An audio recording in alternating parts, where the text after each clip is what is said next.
Halo teman-teman Suara Juventini, balik lagi sama gue Jackie. Seperti biasa selalu hadir di setiap minggunya untuk menemani para Juventini.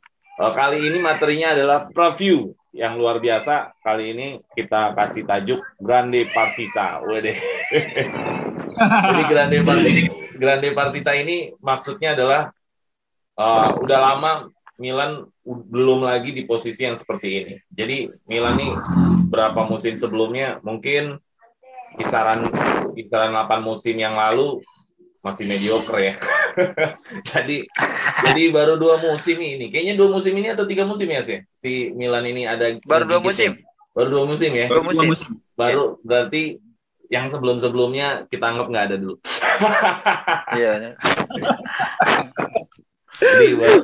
Iya. Jadi gua baru anggap Grande Partitanya sekarang aja. Apa namanya? Kenapa gue bilang ini adalah preview yang Grande Partita? Karena hari ini dia udah eksis lagi ya, udah ada perubahan. Milan ini terutama udah ada perubahan. Musim kemarin dia juara, akhirnya juara musim dingin maksudnya. bukan Scudetto ya. Dan Juventus walaupun pelatih baru, pelatih sangat newbie, pelatih yang sama sekali junior, istilahnya di dunia kepelatihan, Pirlo masih dapat 2 trofi.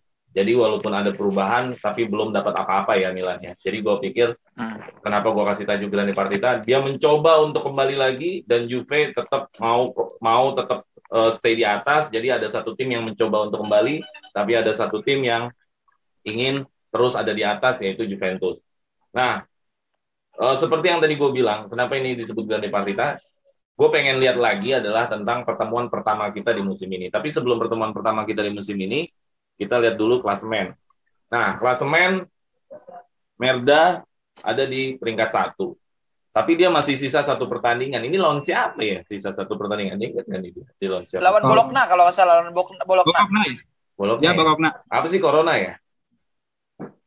Iya, waktu Bolognanya nggak datang karena COVID kan. Corona. Oke. Semuanya gamenya cuma tinggal Atalanta sama Merda sama Fiorentina. Tapi kita bicara Milannya. Milan ada di posisi 2 dan terakhir dia kalahnya ini juga tragis ya di menit 97, 95 ya, menit 95. Sama Spezia itu. Iya, Mas Spezia. Terus juga banyak banget drama di situ. Salah satu dramanya wasit minta maaf. Nih aneh juga menurut gua nih, wasit Liga Italia kok bisa-bisanya minta maaf sama klub. Gua ngerinya nanti dia mau balas budi lagi di pertandingan Milan PSV. Aduh, curiganya gitu, Bang. Hah? Curiganya gitu. Nanti dia balas budi nggak nih klub wasit ini nih kepada Merda nih? Hah? Balas budi nggak kira-kira? Ya, balas budi nggak nih? Kan dia minta maaf nih. Yang jadi pertanyaan gue kan sekarang kita lihat Milan baru kalah ya kemarin. Nah, yang jadi bahaya apakah bisa Milan kalah 2 kali dengan Juve atau bisa jadi malah jadi ada balas budi, ajang balas budi. Ya, ajang balas budi wasit maksudnya kan? Ya, ada kejadian padahal sebelumnya itu waktu lawan Roma. Waktu lawan Roma jelas bahwasanya Milan memang ada sedikit diuntungkan kalau kata anak-anak Roma, sebagaimana pertempuran di dunia medsos. Tapi akhirnya tidak ada kata maaf untuk Roma atau untuk Inter atau untuk Juve jika dirugikan wasit. Tapi kalau untuk Milan aneh juga sih sampai ada minta maaf. Minta maaf ya. Gimana Mas Aril? Kang Aril gimana ngelihat oh ya, tadi gue belum sempat mengenalkan dulu. Nggak apa-apa deh, gue perkenalkan dulu. Ya, yang seperti biasa yang udah sering hadis, ada siapa yang di Purwakarta? Gue Ayas. Oke, ada Ayas. Terus Ayas jadi anak basket nih. Lagi pas-pasan pakai baju basket ini. Okay. Mau pakai baju yang lain lagi udah tanggung. Oke. Ada Kang Aril di mana? Di Sukabumi. Oh deh, Kang Aril di Sukabumi, luar biasa nih. Ini kalau fotonya lebih terang, cabi-cabi manis nih kayaknya. Ya. Oke, kita lanjut lagi di klasemen. Kang Aril gimana ngelihat klasemen nih? Juventus ada di peringkat 5. Trennya bagus, belum ada kalah. Terus beda poin juga sekitar ya hampir 9, tapi kan masih sisa sama Merdanya masih satu pertandingan. Melihatnya gimana nih klasemen? Plus ditambah ada drama kemarin tuh. Klub wasit bisa-bisanya minta maaf sama klub. Gimana Kang? Ini masalah wasit ini sudah sering terjadi udah kelihatan ya, Milan itu sering diuntungkan wasit, Bang, gitu ya. Iya. Sudah banyak orang yang bilang itu kekasihnya wasit. Oh gitu ya, oke. Tapi yang dicengin, terus? Jika dapat penalti itu tidak ada media yang mempermasalahkannya. Tapi ketika Juventus dapat penalti, baru pada ribut. Nah, itu yang jadi masalah. Wah, ini kayaknya ungkapan hati bener nih kayaknya. Betul itu. Emang. Ya makanya nanti Kang Aril, teman-teman Milannya suruh nonton Kang Aril ngomong kayak gini. Iya. Ada nggak punya teman anak Milan nggak? Ada sih teman sekolah dulu, tapi jarang kontekan sih. Oke, terus lanjut. Untuk terkait Juventus, saya harap di paruh musim kedua ini masuk zona Liga Champions ya. Udah beberapa setelah kalah dari Ilang Merda di Piala Super Italia kemarin, tren Juventus sudah mulai membaik ya. Menang atas Udinese 2-0 dan 4-1 di Coppa Italia lawan Sampdoria. Oke. Itu berarti kalau Kang Aril ngelihatnya kita hasil akhir bisa lolos Liga Champions ya. Apa Scudetto masih ada rasa optimis nggak dari Kang Aril sebagai fans Juventus? Untuk Scudetto pasti ada harapan. Berapa persen? Asalkan sekitar 80 lah. Masih gede, berarti peluang juaranya masih gede dong. 85. Oke, asalkan kenapa? Asalkan dua Merda ini sama Napoli dan Atalanta terpeleset. Jadi Juventus terus konsisten menang. Itu saya harapkan. Oke, ya. Jadi kita kalau Liga Italia ini mendoakan orang lain jelek lah intinya lah ya. itu yang saya harapkan gitu. Iya. Oke, Yas, lu dulu pernah bilang pokoknya ngeliat di Januari Februari kayak Camoranesi ini udah bisa dilihat belum ya? Ini udah Januari nih. Ya, dengan kekalahan terakhir lawan Atlanta, aku lihat kita kalah terakhir itu di Serie A lawan Atlanta ya. Setelahnya kita seri 2 kali, sisanya menang 9 pertandingan kalau nggak salah. Nah, menurut gua ini trennya sudah mulai bagus nih, Allegri gitu kan. Biasanya kita di Januari itu ada aja keplesetnya. Kemarin kita hampir terpleset lawan Napoli, akhirnya seri. Dan kita hampir terpleset lawan Roma, akhirnya comeback. Jadi memang ada tanda buat ke arah sana sih, buat ke arah lebih baik lagi gitu. Jadi kalau sekarang gue masih optimis karena 2015 kita bedanya jauh sama Inter, sama Merda saat itu. Nah Merda di atas, kita juga di peringkat berapa waktu itu. Akhirnya bisa kita kejar dan gue yakin kalau memang Juve fokus dengan dirinya sendiri dan nggak peduli dengan hasil tim lain, maka Juve bisa layak buat juara gitu. Oke. Ya trennya udah bagus ya. Terus juga Kang Aril walaupun juga harapannya pertama di Liga Champions, tapi sebenarnya 80% juga berharap seperti itu ya. Ya. Oke, itu tentang klasemen. Kita nggak banyak-banyak ngobrol tentang klasemen. Kita langsung aja ke pertemuan pertama kita melawan Milan di kandang kita sendiri. Nah ini satu-satu masih ingat gol cepatnya Morata, masih ingat ya harusnya ya? Ya, masih ingat ya gol cepatnya Morata, terus dibalas sama golnya Rebic di babak 2 kalau babak 2 babak 1 ya? Ya babak kedua. Babak 2 ya dari corner ya. Nah ini menit 75 kalau nggak salah. Oh deh, siapa aja. Ya betul. Oke, ini gara-gara Rabiot bengong. Iya. Oh, gua harus lihat sih sebenarnya, enak lagi nonton videonya tapi kita lagi sulit untuk menampilkan video. Ini gue ada rangkuman tentang pertandingan ini di bulan September tahun kemarin Juventus vs Milan. Ini ada kelebihan, kekurangan dan karakter ya. Ngomongin kelebihan Juventus pada saat melawan Milan, Juventus ini punya kekuatan pada saat Milan ya, lawan Milan ya, mampu mencuri bola dari Milan. Jadi artinya ini duelnya Juventus ini menang melawan Milan. Juventus berhasil pressingnya berarti bagus, berarti pressingnya berhasil berguna. Terus kekurangan dari Juventus ini adalah dia kurang menciptakan peluang dari counter attack. Jadi kurang peluang dari nggak efektif. Jadi maksudnya nggak efektif tuh berapa kali mencoba counter attack tapi hasilnya mungkin nggak banyak gitu loh. Ini yang dikatakan, oh sorry, maaf. Itu masih kekuatannya. Kekuatannya adalah kekuatan dari Juventus adalah menciptakan peluang dari counter attack. Sorry, gua nggak malam udah malam. Jadi Juventus itu kekuatannya counter attack. Nah, kekurangannya dari Juventus pada saat lawan Milan adalah kurang hati-hati terhadap offside. Jadi berarti ini adalah taktik backnya ya. Taktik backnya kekurangan dari Juventus adalah menarik untuk bisa menjebak offside dari pemain Milan. Gayanya Juventus bertanding ini melawan Milan waktu itu adalah bola-bola panjang sama bola-bola terobosan. Ya, itu bahasa Inggrisnya through balls, itu biasanya terobosan. Oke, kita bicara Milan. Kalau bicara Milan, dia efektif untuk menciptakan peluang dari counter attack. Jadi Milan sama Juve kekuatannya sama nih, sama-sama counter attack nih. Terus kelemahannya dari Milan, nah ini dari website WhoScore tidak ada menampilkan karakter khusus atau kekurangan khusus dari Milan. Jadi sebenarnya Milan ini ya bisa dibilang harus meraba-raba di setiap pertandingan di mana kekurangan menonjolnya. Jadi di website ini tidak melihat ada kekurangan yang menonjol dari Milan.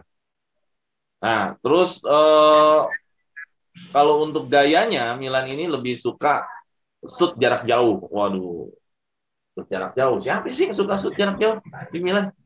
Ya, semacam Rebic, Hernandez, terus Leao kemarin. Ya, terus dia juga Milan gayanya adalah mengambil possession lagi ya, mengambil apa istilahnya? Kembali ke posisinya masing-masing. Kembali ke mainnya disiplin lah gayanya. Gitu loh. Nah, jadi melihat dengan rangkuman seperti ini, ya, ini rangkuman yang buat adalah website WhoScore mengatakan seperti itu. Kira-kira setuju nggak dengan rangkuman seperti ini? Ya, bahwa Juve punya kekuatan dan kekurangan dan gaya seperti ini. Apa ada yang lo lihat lagi dari pertandingan? Apa yang lo ingat? Atau ada kelebihan dan kekurangan yang lo lihat dari pertandingan sebelum Juve vs Milan ini? Gimana ya? Kalau Juve dibilang efektif counter attack-nya ya, menurut gua itu kapan ya? Gitu kasarnya. Karena belakangan ini counter attack-nya Juve banyak sekali dibuang-buangin gitu, disia-siain. Berarti ini kan adalah rangkuman pada saat lawan Milan. Berarti waktu itu efektif, Milan, betul. Tapi sekarang udah nggak efektif. Menurut lo gitu? Iya, bukan nggak efektif sih, dalam artian selama ini beberapa pertandingan belakangan Juve sangat tidak efektif dalam counter attack-nya. Entah itu ada miss di finishing-nya, tapi kebanyakan memang finishing sih di saat lini tengah Juve sudah membaik gitu. Oh gitu. Kalau gue ngeliat gitu. Jadi lo lihatnya lebih di finishingnya ya? Finishing pemain depan itu mencolok sekali sih. Jadi akhirnya itu bisa dikatakan tidak efektif karena tidak finishingnya tidak berhasil lah ya. Betul. Oke, kalau dari Kang Ariel, setuju nggak dengan Juventus rangkumannya seperti ini melawan Milan? Ataukah ada kekuatan dan kekurangan yang bisa dilihat lagi waktu pas melawan Juventus? Saya harap sih Juventus harus memperbaiki serangannya ya, apalagi sering patah gitu Bang. Sering udah mudah terbaca oleh lawan. Ini harus dibenahi oleh Max Allegri-nya sendiri gitu. Jadi ini kelemahan yang Kang Ariel lihat ya, yaitu kebaca dengan lawan gitu ya? Ya, sering mudah terbaca lah, saya lihat gitu. Oh gitu ya. Terus gaya mainnya? Untuk ini yang di sisi sayapnya ini yang jadi titik lemahnya saya lihat, terutama di Alexandro nih, yang sering blunder ini saya lihat nih. Gara-gara kemarin ya lawan Inter ya. Ketika kalah lawan Juve gitu.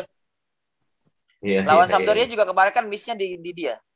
Pas golnya Sampdoria itu miss-nya di Alexandro juga. Kelamaan nutup ya. Betul. Kelamaan nutup ya. Kelamaan nutup. Oke. Nah, ini dari sisi Milan ya. Milan punya apa namanya juga sama-sama strategi counter attack pada saat melawan Juve. Apakah Milan juga akan menerapkan hal yang sama ya? akan melakukan counter attack juga melawan Juventus. Feeling gue akan seperti itu ya, apalagi dia punya gue ngefans juga tuh sama tuh anak bocah si Leo itu gila banget sih menurut gue gitu. Jadi emang Milan ngejar counter attack-nya, apalagi ditambah dia juga sayapnya kanan kirinya hidup sih, ditambah kirinya menakutkan dengan adanya Hernandez. Tentunya Milan itu kelebihannya di Hernandez, kelemahannya juga di Hernandez. Barang siapa dari pemain Juve yang bisa mengeksploitasi Hernandez, dia akan menang. Itu aja sih. Kang Ariel, gimana nih? Milan akan melakukan counter attack lagi atau Milan di kandangnya sendiri akan seperti apa kira-kira dia bertanding melawan Juventus? Persiapannya seperti apa dia? Sepertinya pasti Milan akan melakukan perubahan strategi ini untuk mengantisipasi serangan-serangan Juve. Ini Juve juga harus bisa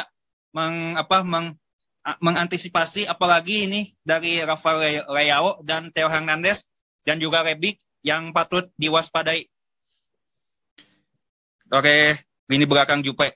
Ini yang ditakutkan oleh, intinya Juve harus waspada terhadap serangan-serangan Milan, terutama dari Rafael Leao dan Theo Hernandez, apalagi Rebic. Ini yang patut diwaspadai.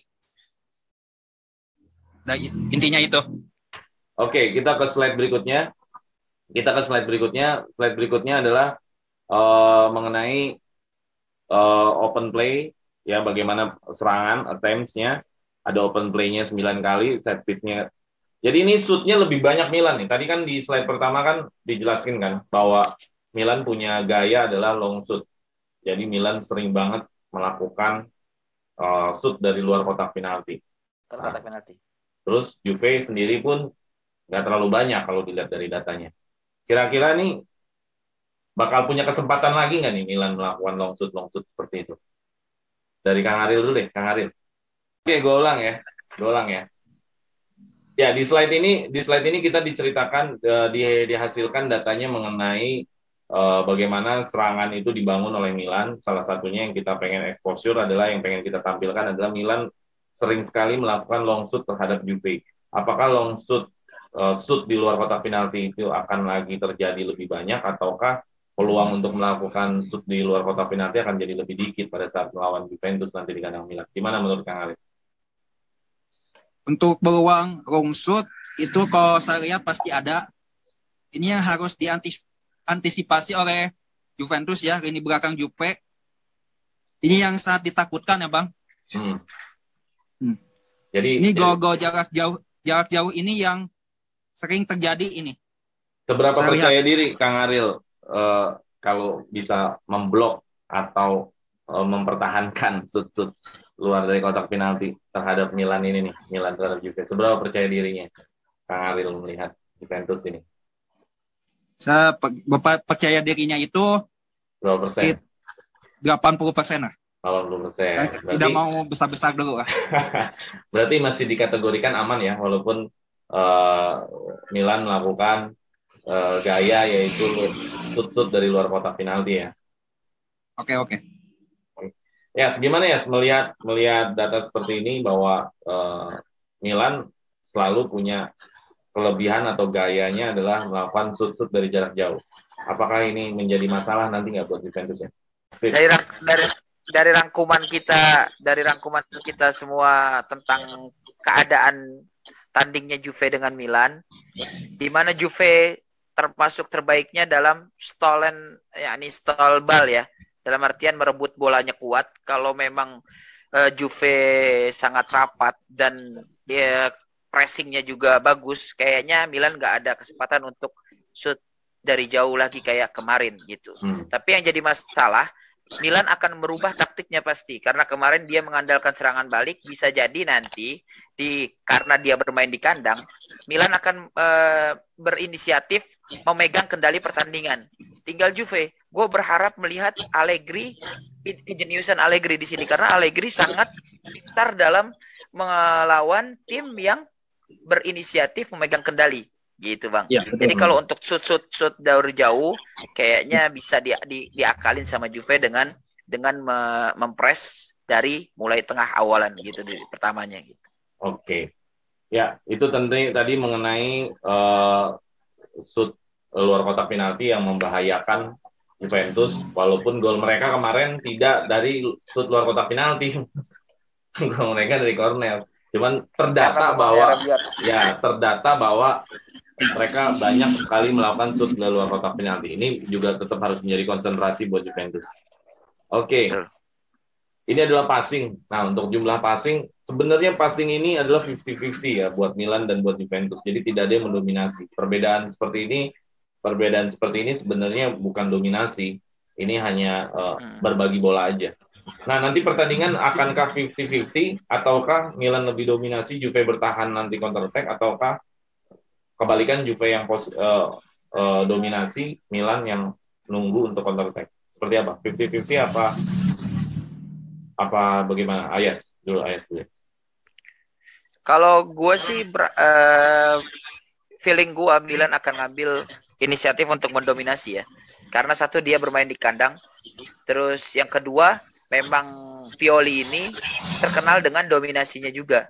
Ya, ini dominasi. Bayangkan kita didominasi juga saat itu kalah persentasenya sama Milan, padahal kita bermain di kandang. Apalagi di kandang kita bermain di kandang, apalagi di kandangnya dia. Bisa jadi Milan malah berinisiatif untuk mendominasi permainan, dan gue berharap Allegri keluar tuahnya di situ. Untuk apa? Untuk memukul Milan dengan counter attack ala Juve. Oke. Jadi menurut lo malah Milan lebih dominasi ya untuk daripada mereka 50-50 ya, berbagi bola dengan Juventus ya. Kang Ariel, gimana Kang Ariel? Apakah nanti pertandingan itu lebih banyak didominasi oleh Juventus atau didominasi oleh Milan, ataukah malah 50-50? Prediksi saya sih, saya sependapat tadi sama Kang siapa? Yang satunya? Ayas. Kang Ayas ya. Sepertinya Milan akan banyak melakukan serangan, apalagi sebagai tuan rumah di Giuseppe Meazza ya. Santiro. Iya, harus. Sama aja sih, satu kontrakan. Jadi, ya soalnya satu kandang. Iya, betul. Satu kosan lah. Iya, satu kosan. Orang susah dong. Oke, terus. Jadi ini yang harus diantisipasi oleh Juventus sendiri. Jangan sampai kesalahan sedikit saja ini sangat berakibat fatal buat Juve. Ini serangan Milan ini sangat keras saya lihat. Apalagi ada Theo Hernandez dan Rebic ini yang sangat berbahaya. Apalagi di depan ada mantan Juve itu si Ibra itu. Ini yang harus dihindari ya. Oke, gini belakang Juve-nya sendiri. Ibra itu sih mantan siapa aja? Masuk mantan Juve itu. Mantan Milan. Yang membelot ke mereka tuh. Mantan PSG, mantan Barca. Mantannya kebanyakan Ibra. Banyak mantannya. Iya. Mantan. Oke, itu tadi mengenai istilahnya kondisi nanti bagaimana bola akan didominasi. Kalau Ayas tadi bilang dan Kang Ariel juga sepakat bahwa Milan akan lebih banyak dominasi. Kalau gue sendiri 50-50 lah. Kalau gue sih masih berharap 50-50 ya. Karena Juve kalau mainnya kayak lawan Sampdoria sih kayaknya sih masih 50-50. Kalau mainnya lawan Sampdoria ya. Tapi kan gue juga belum tahu nih apakah kalau didampingin sama Allegri sama didampingin sama Ladunci, siapa sih namanya, susah juga. Ladunci itu akan sama atau berbeda. Kebanyakan Juventini lagi bilangnya berbeda ya. Mudah-mudahan sih. Iya, mudah-mudahan Allegri tetap dengan gayanya Ladunci kemarin atau balik ke gaya Allegri, gue juga nggak ngerti.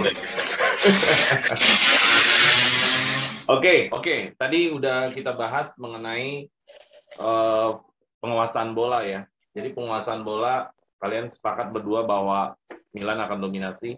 Kalau gue sendiri berbeda. Gue 50-50 karena Juve yang gue lihat waktu lawan Roma, lawan Sampdoria ngototnya kelihatan ya. Kalau lawan Merda kemarin juga ada feedbacknya, cuman ya gue berharap waktu lawan Roma, lawan Sampdoria terjadi lagi melawan Milan, ngototnya luar biasa. Oke, kita kembali ke formasi. Di formasi ini Juventus terakhir ya, ini pertandingan terakhir yang kita rekam. Ini pakainya 4-4-2. Terus kalau Milan 4-2-3-1. Dari Juventus sendiri apakah seperti ini? Apakah masih tetap pakai 4-4-2? Ini belum yang lawan Sampdoria ini. Ini kalau nggak salah, gue masukinnya yang masih lawan Udinese. Udinese. Iya, belum lawan yang waktu lawan Sampdoria belum sempat gue edit lagi. Cuman lu punya formasi tersendiri pasti yang lu pengenin. Kalau dari Kang Ariel pengennya Juventus ini formasinya seperti apa melawan Milan? Kalau saya harap sih formasinya 4-2-3-1 lah. Wah, siapa aja tuh pemain yang 4 tuh? Untuk lini belakang, kiper pasti Szczęsny ya. Untuk belakang, untuk di sayapnya terutama saya harap yang turun itu jangan Sandro deh. Desegliot atau tidak Luca Pellegrini. Oke. Terus juga belakangan Daniel Rugani juga tampil lumayan ya. Boleh dicoba juga ditemani atau The Light. Oke. Juga di sisi sayap kanan ada Cuadrado gitu. Oke. Jadi sayapnya Cuadrado. Oke, terus untuk tengahnya itu ada Locatelli yang saya harapkan, Arthur, dan juga satu lagi itu kalau bisa Rabiot dicoba lah. McKennie enggak? McKennie. Ya. Depannya? Terus untuk depannya seperti biasa ya, Dybala. saya harap Dybala dan Alvaro Morata yang saya turunkan. Oke, jadi formasinya 4-2-3-1. Berapa tadi? 4-2-3-1. 4-2-3-1 ya. Oke. Sip. Terus kalau dari AS lu formasi seperti apa ya nanti melawan Milan ya? Kalau gue lebih ke ngarahnya 4-3-3 ya Bang. 4-3-3. Dengan pemain seperti apa 4-3-3? Kayaknya belakang sih gue cuman beda sama Kang Ariel, beda di back sayapnya. Cuadrado ganti Danilo. Selebihnya Szczęsny, Siglio, Rugani, The Light.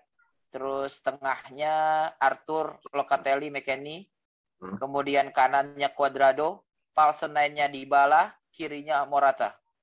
Oh gitu ya. Oke. Jadi sekarang Locatelli sama Arthur nih udah jadi paketan. Kayaknya masterclass tuh berdua. Arthur masalahnya Arthur lebih ke pemain nomor 6, Locatelli lebih baik saat bermain di posisi pemain nomor 8. Tapi buat gua itu duetnya bagus gitu. Tapi bukannya telat ya Arthur sekarang ya? Orang Arthur udah mau dipinjam sama Arsenal. Enggak, terakhir kan Allegri mau ngeblok. Masa? Allegri mau ngeblok. Allegri minta ngeblok transfer itu. Iya. Terus kita ngomongin pemain yang belakangan ada Bernardeschi kembali lagi di performanya di bulan Desember ya, di Januari ini belum terlalu kelihatan. MDS udah jelas banget. Gokil. Di lawan Roma, lawan Udinese ya, yang dia pas yang dia playmaker juga. Udinese dia asis juga. Nah, terus lawan Sampdoria juga kan main ya MDS. Terus ada Rugani gue ngeliat waktu lawan Sampdoria ini dia pakai di posisinya si Delek, yang back terakhirnya kebetulan Danilo yang main taktiknya, tapi yang ngehantem Delek dan gue salah satu termasuk wah gila juga Rugani bisa sejauh ini gitu. Tadinya kan gue ngeliat Rugani kan identiknya dengan nunggu bola, identiknya nggak berani duel, identiknya seperti itu, dan ternyata keras juga Rugani. Ada isu Juventini mengatakan gini, pemain-pemain ini pas kontraknya mau habis aja pada jago. Lu setuju nggak dengan anggapan seperti itu? Kalau gue pribadi ada anggapan seperti itu, pemain-pemain yang sering dikritik ini tiba-tiba jadi bagus. Gue tetap menghargai mereka bahwa kemarin jelek sekarang bagus ya, gue hargai mereka bisa bagus kalau Juve. Masalah nanti setelah kontrak apakah tetap bagus atau enggak ya gue juga nggak tahu kan, kita kan memprediksi masa depan kan nggak bisa 100% ya. Tapi gue tetap menghargai mereka menjadi bagus. Bagaimana dengan pemain-pemain yang kemarin banyak dikritik sekarang menjadi bagus, Kang Ariel? Tanggapannya gimana? Untuk itu sudah biasa ya. Setiap tim ada gitu, kalau mau kontraknya habis pasti bermain bagus. Contohnya ya saya lihat ada Bernardeschi, Desegliò ya, dan juga Rugani. Ini beberapa belakangan musim ke belakang memang ketiga pemain ini yang sering dikritik bahkan dibully oleh Juventini ya. Saya tahu. Iya. Oke. Tapi ketika kontraknya akan selesai pada Juni mendatang untuk Bernardeschi ya dan MDS, itu tiba-tiba dia penampilannya ketika sering dikritik, tampilnya sangat luar biasa gitu, sangat bagus. Bahkan kemarin juga waktu lawan AS Roma, dia mencetak gol, kalau nggak salah. Iya. Mencetak gol kemenangan. Dan ini menjadi jawaban kritikan fans ya. Jadi Desiglio itu menjawab kritikan fans, itu intinya. Seperti itu. Oke.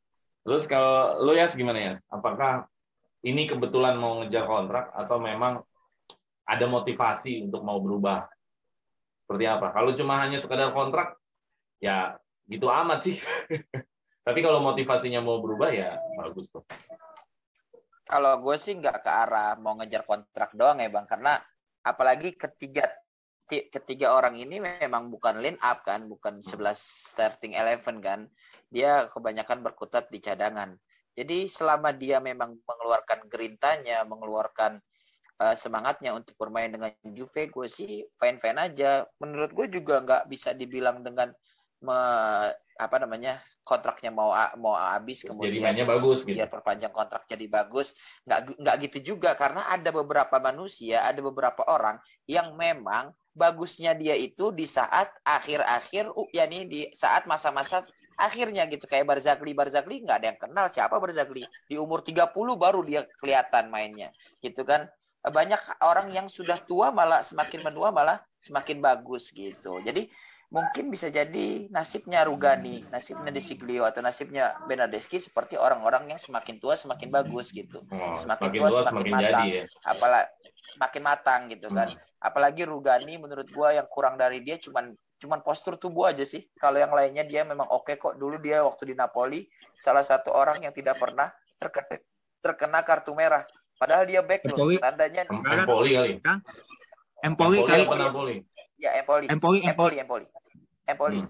Di Empoli dia tidak pernah terkena kartu merah, yang menandakan bahwasanya seorang bek tidak kena kartu merah seperti Gaetano Scirea kan. Dia tidak pernah kena kartu merah, menandakan dia bagus ngambil bolanya. Jadi gue nggak pernah mencela orang-orang yang bermain untuk Juve. Kadang gue apalagi mengkritik beberapa masalah tentang Chesney kemarin itu, mengkritik gue, Fyur, lu digaji besar, Juve butuh lebih dari apa yang lo usahakan. Kalau orang-orang kayak macam Rugani, Desiglio, Bernardeschi, memang gajinya juga kecil, apalagi dia bukan starting 11. Jadi mau maksa kayak gimana? Nggak bisa gitu Bang. Oke. Ya, itu tadi sekilas tambahan materi mengenai fenomena yang biasa pemain dikritik ini, tiba-tiba ada perubahan. Ya, biasanya pemain Juventus kritikan muternya di antara Bernardeschi, MDS, ya kan. Sekarang ada Sandro ya. Tapi kalau untuk tiga ini musim-musim sebelumnya udah sering dapat kritikan. Tapi musim ini ada perubahan dan gue seneng mereka ada perubahan bahwa ya, mereka ada di tempat yang tepat untuk mau berubah. Oke, kita lanjut aja ke slide berikutnya. Slide selanjutnya adalah mengenai pemain kunci. Kalian tadi Milan udah sering banget disebut-sebut, selalu Rebic, Hernandez, ada Leao ya. Atau memang itu sebenarnya yang berbahaya dari pemain Milan? Atau memang nggak ada lagi yang bahaya seperti Ibrahim Diaz, seperti Salamancer ya? Gitu ya nyebutnya ya? Salamakers ya. Terus ada pemain Milan yang lain yang itu tuh yang dulunya bukan siapa-siapa terus jadi golin siapa? Aduh. Junior Mesias. Apakah mereka bukan bagian dari membahayakan atau pemain Milan yang lain lah yang Cabria udah main belum sih? Udah, dia termasuk Racing Star itu. Enggak, maksudnya Calabria. Calabria itu masih main kan, maksudnya bukan cedera atau gimana kan? Masih main kan? Tonali kalian nggak pernah sebut. Jadi kalian sebut dari tadi tuh, dari pertama kali yang kalian sebut adalah Hernandez, Rebic, terus Leao. Nah, apakah hanya itu aja pemain kunci Milan atau ada yang lebih berbahaya lagi? Gue pengen ada 2 nama. Siapa kira-kira yang berbahaya menurut lo ya? dari pemain Milan? Dua nama ini, pemain kunci atau pemain yang berbahaya? Main kunci ya. Ya gimana ya, cuma Milan kebanyakan itu aja. Gue sih lebih ke siapa? Ke Theo Hernandez sama Leo sih. Leo. Oke. Alasannya kalau Leo Kalau Leo memang dia struktur badannya bagus, penempatan posisinya bagus, counter attack-nya juga jago dia. Dan shoot-nya juga lumayan gitu. Tapi kalau Theo Hernandez memang Milan hidupnya di situ gitu kasarnya. Gitu. Kalau Theo-nya rusak, ya Milan juga rusak gitu. Kalau Theo-nya bagus, Milan juga menggila gitu. Tonali belum sampai di level bisa menjadi pemain kunci. Belum nyampe ke arah sana. Hernandez itu tetap, apalagi Hernandez sekarang jadi kapten kan. Oke. Menunjukkan kalau dia memang nyawanya Milan. Oke. Kalau dari Kang Aril siapa pemain Milan yang membahayakan untuk jadi pemain kunci? Dua nama. Untuk selain Theo Hernandez dan Leao ya, saya lihat itu Oliver Giroud. Giroud. Giroud. Iya betul. Giroud line up nggak ya kira-kira nanti? Belum tahu juga ya. Belum tahu. Oke. Habis Giroud itu saya lihat yang ya tiga itu Ibra lah. Ibrahimovic ya. Alasannya? Ya memang dia ini sudah berpengalaman, sudah main di beberapa tim besar. Ya kadang Giroud pernah di Chelsea, pernah di Arsenal juga. Jadi itu dia alasannya sudah karena dia matang ya, pengalaman ya. Iya. Oke. Tapi kan back Juve kan ganas juga kalau delik main nanti. Ya, semoga aja jangan sampai terjadi gol lah. Dari Milan. Okay. Terus kalau dari Juventus pemain kuncinya siapa? Dua nama. Untuk Juventus sendiri saya lihat ya jelas Paulo Dybala dan Manuel Locatelli. Itu di kuncinya. Oke. Dan juga satu lagi Matthijs de Ligt. Oke. Jadi back juga sebagai main kunci ya. Ya betul. Oke. Ada alasan tambahan lagi mengenai mereka bertiga? Jelas mereka ini adalah kunci utama Juventus sekarang. Salah satu pemain yang dicintai dan disukai oleh para Juventini seluruh dunia gitu. Wih, kan main sih. Ya memang betul. Mereka ini kan Locatelli, Dybala, udah gue ngefans juga sama Dybala.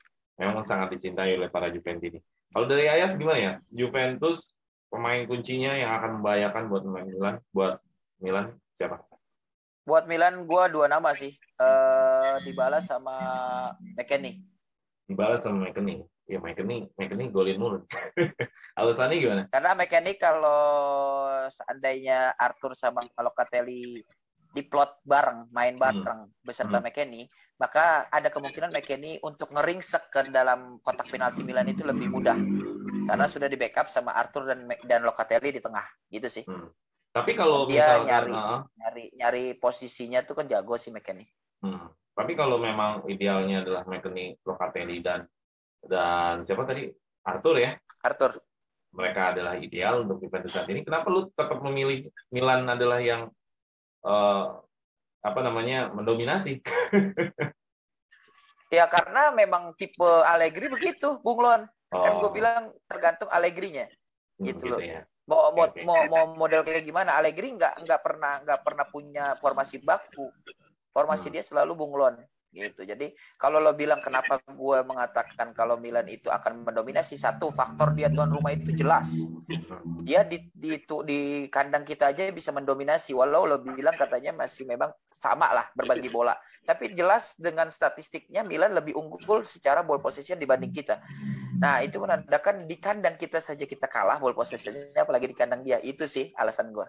Oke. Ya, itu tadi mengenai pemain kunci buat Kang Aril anti mainstream nih. Gue nggak pernah kepikiran Giroud, malah Kang Aril kepikiran. Ya nggak apa-apa, kalau menurut Kang Aril dia yang berbahaya buat Juventus, ya mudah-mudahan sebahaya-bahaya dia nggak mampu lah membobolkan gawang Juventus. Tadi ya, semoga aja. Tadi Ayas udah bilang Dybala, kita setuju semua Dybala. Terus McKennie, ya memang betul McKennie ini grafiknya luar biasa ya, box to box. Kalau gue ngeliat box to box, dia bukan kayak David. Kalau David dia nggak bakal merangsek ke dalam kotak penalti. Dia kayak Khedira sih. Iya, kayak Khedira atau kayak Vidal yang mampu, atau Marquisio yang mampu masuk ke dalam. Ya. Oke, terakhir adalah info-info. Nah ini sebenarnya hangat terus, digoreng terus ini berita Dybala ini. Udah kayak apa ya? Ya semua komen tentang Dybala, mau dari rival kek, mau dari jurnalis yang validasinya juga jauh dari fakta, semua ngomongin Dybala. Ya, gue melihat secara pribadi Dybala pengennya hatinya di Juve. Cuman mereka juga punya kepentingan untuk menaikkan gaji kan, karena dia kontribusinya gede. Karena gue juga sadar juga Dybala ini di usia yang emas, usia yang sangat emas. 28 tahun. Iya, jadi Dybala juga nggak mau lewatin momen itu. Gue juga ngeliat begini, Juventus itu bukan nggak mau juga sih, tapi gue ngeliat ada masalah keuangan Juventus yang luar biasa. Istilahnya minusnya, ruginya tuh berkali-kali lipat. Yang hanya bisa menandingin ruginya Juventus hanyalah Merda. Jadi di satu sisi adalah masalah keuangan, satu sisi juga Dybala mau untuk bertahan di Juve dengan kondisi naik. Jadi ini makanya kayak jadi kuat-kuatan. Ya mudah-mudahan kalau gue sendiri melihat ada jalan keluar. Gue pengen Dybala tetap bertahan dan Dybala juga mendapatkan gaji yang layak juga. Gue pengen Dybala dengan gaji yang layak, Juventusnya juga nggak keberatan, pengennya sih gitu. Nah ini dari Fabrizio Romano, jelas dia Juventino, suka Juve, terus dia akan stay. Terus kalau dari La Gazzetta dello Sport nih, Bang, sengaja sih kalau La Gazzetta dello Sport nih. Sengaja memanas-manasi lah. Iya, sengaja manas-manasi. Sebenarnya Juventini itu jangan baca dari La Gazzetta dello Sport. Beritanya pengennya ya di Juve-nya tuh rugi lah. Di Marzio. Iya. Skenarionya kalau kata Di Marzio Februari lah baru bisa dinilai. Gue ada dapat tambahan lagi dari jurnalis yang lain. Kenapa sih nunggunya Februari atau bahkan ke Maret? Jadi kata jurnalis itu, Juventus ingin memastikan lolos UCL apa enggak. Karena lolos UCL itu penting buat pemasukan keuangan Juve. Jadi kontrak-kontrak itu baru bisa bicara kalau Juve-nya udah jelas nih masuk UCL apa enggak gitu loh kalau kata jurnalis lain. Ya ada benernya juga sih, ada apa ya istilahnya? Ada betulnya juga gitu. Nah, gimana Kang Ariel melihat dengan polemiknya Dybala nih, drama Dybala seperti ini? Ya, saya harapkan ini masalah kontrak ini segera diakhiri lah. Saya harap diakhiri itu maksudnya selesai Dybala cabut apa diakhiri? Saya harapnya sih Dybala bertahan gitu. Karena dia ini pemain kunci Juventus. Banyak fansnya apalagi dicintai oleh semua Juventini gitu. Oke, ada lagi tentang Dybala? Saya harap sih beliau memperpanjang kontraknya. Oke. Ya. Kalau kata para wartawan Februari kita tunggu aja ya. Ya, gimana nih Dybala? Semoga ada jawaban lah. Ya. Semoga ada jawaban. Siap. Dybala gimana nih ya? Ini muter-muter aja mengenai jadi atau enggak. Sebenarnya jadi rame gara-gara Dybalanya yang ngasih waktu selebrasi ya. Selebrasinya melotot ke arah tribun. Pas ditanya sama jurnalis wawancara, lu ngeliatin manajemen? Enggak, gue nyari temen gue ya. Itu kan terkelit juga sebenarnya. Jadi gimana nih ngelihatnya Dybala ini? Situasinya gimana nih? Ya, situasinya sudah tergambarkan. Situasi udah tergambarkan. Tapi kalau lu sendiri gimana? Pandangan lu, pendapat lu? Situasinya kompleks ya Dybala ya. Mau sebenarnya nggak cukup waktu pendek buat ngebahas masalah ini karena faktornya sangat banyak. Salah satunya adalah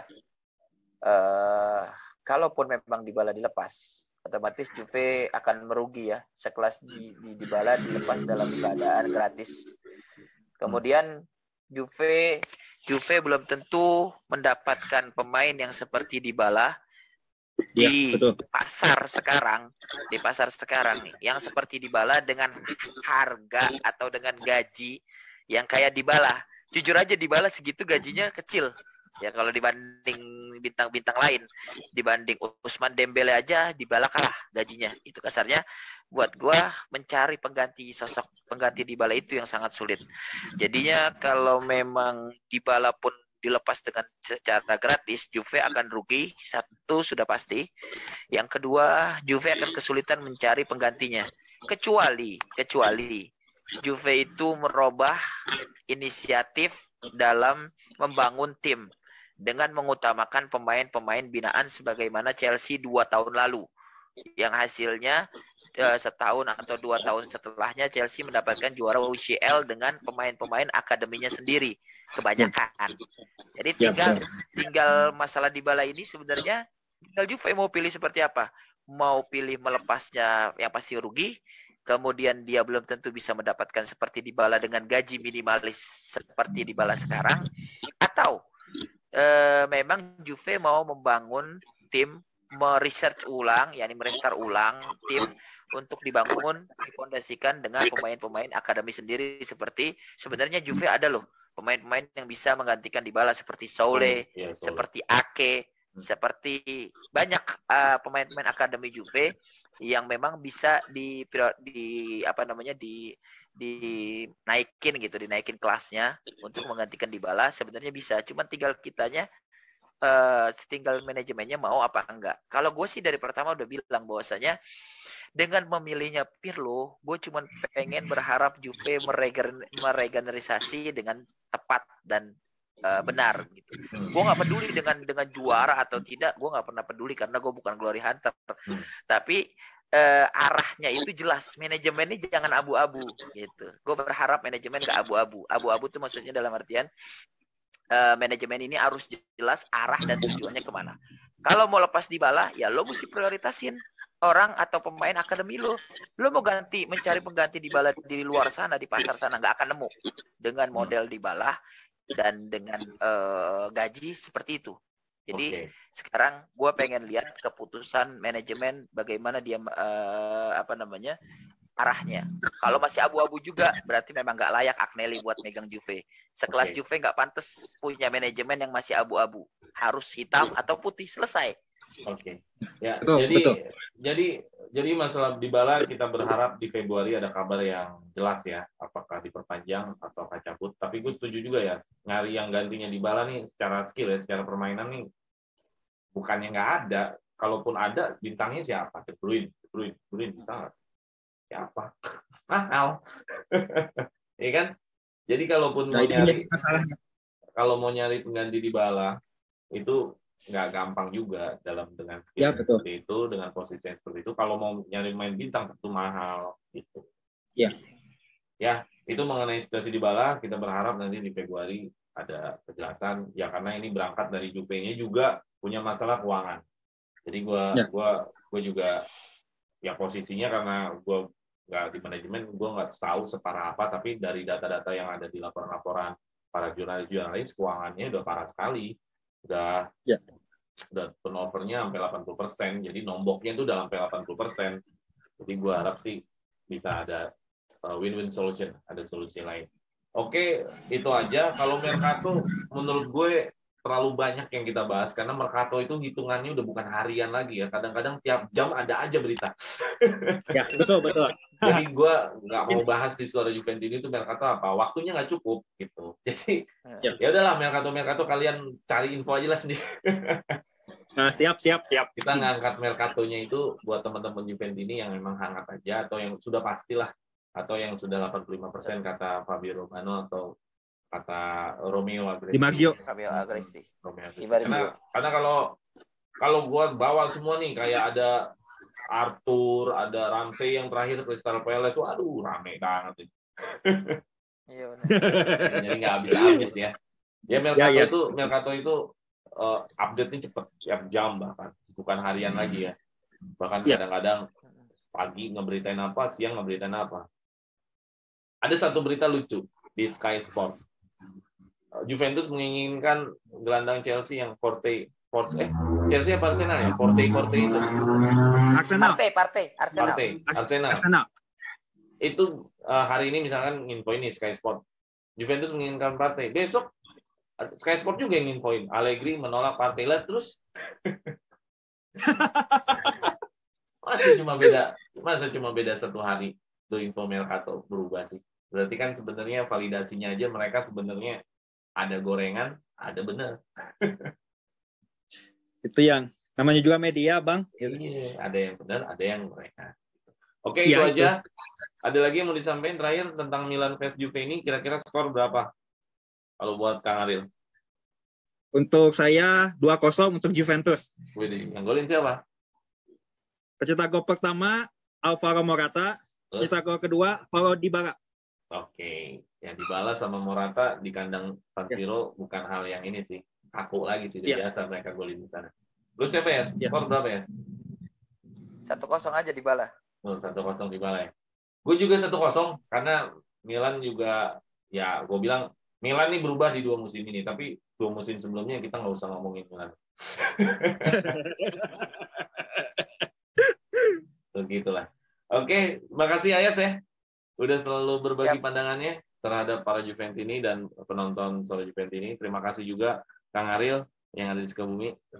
Sama-sama Kang. Bela-belain malam-malam.